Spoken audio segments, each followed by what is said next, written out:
RWA ની સંસ્થાઓ contractor પ્રયા બંધ કરીને 15,000 સી રજિસ્ટર રોજિંદા સફાઈ કામદારો તરીકે નિમણૂક કરવી।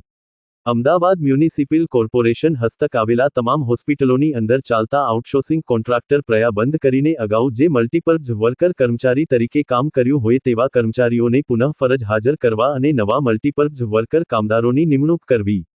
અમદાવાદ મ્યુનિસિપલ કોર્પોરેશન હસ્તક આવેલા તમામ હોસ્પિટલોની અંદર વર્ગ 3, વર્ગ 4ના કર્મચારીઓની મહેકમ શિડ્યુલ ની જગ્યાઓ ઉપર ખાતાકીય પ્રમોશન આપવું અને આઉટસોર્સિંગ પ્રથા બંધ કરીને વર્ગ 3, વર્ગ 4ની કાયમી નિમણૂક કરવી।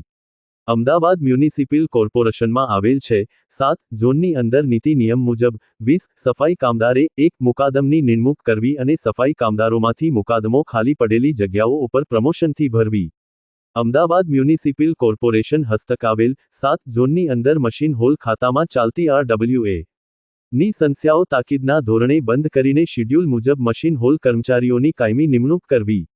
અમદાવાદ મ્યુનિસિપલ કોર્પોરેશનમાં જુદા જુદા ફાયર સ્ટેશનોમાં ફાયર બ્રિગેડના કર્મચારીઓ પાસે 24 કલાકની ફરજો લેવામાં આવે છે તે બંધ કરીને 8 કલાકની કામગીરી કરાવવી। AMTS માં 2006-2011 સુધીમાં ડ્રાઈવર અને કંડક્ટર તરીકે ફરજ બાજવતા હતા પરંતુ આકસ્મિક રીતે મરણ થવાથી તેઓના પરિવારને રહેમરાહે વારસદાર તરીકે નોકરી આપેલ છે તો તેવા કર્મચારીઓને કાયમી કરવા। અમદાવાદ મ્યુનિસિપલ કોર્પોરેશનમાં આવેલા 7 ઝોનમાં કામ કરતા કાયમી સફાઈ કામદારોને મ્યુ કોર્પોરેશનના નીતિ નિયમ અનુસાર ઝોન દીઠ નવા આવાસ મકાન સફાઈ કામદારોને બનાવી આપવા। અમદાવાદ મ્યુનિસિપલ કોર્પોરેશનમાં જુદા જુદા ઝોનમાં પાર્ટ ટાઈમ અને ફૂલ ટાઈમ રોજિંદા સફાઈ કામદાર તરીકે ફરજો બજાવતા હોય પરંતુ કોઈ કારણોસર ફરજો ઉપર આવી ના શક્યા હોય તેવા રોજિંદા સફાઈ કામદારો ઉપર માનવતા અને દયા રાખીને પુનઃ ફરજ ઉપર હાજર કરવા। અમદાવાદ મ્યુનિસિપલ કોર્પોરેશન હસ્તક આવેલા 7 ઝોનમાં CNCD વિભાગમાં આઉટસોર્સિંગ કોન્ટ્રાક્ટ પ્રથા બંધ કરીને શિડ્યુલ મુજબ રોજિંદા કામદારોની નિમણૂક કરવી।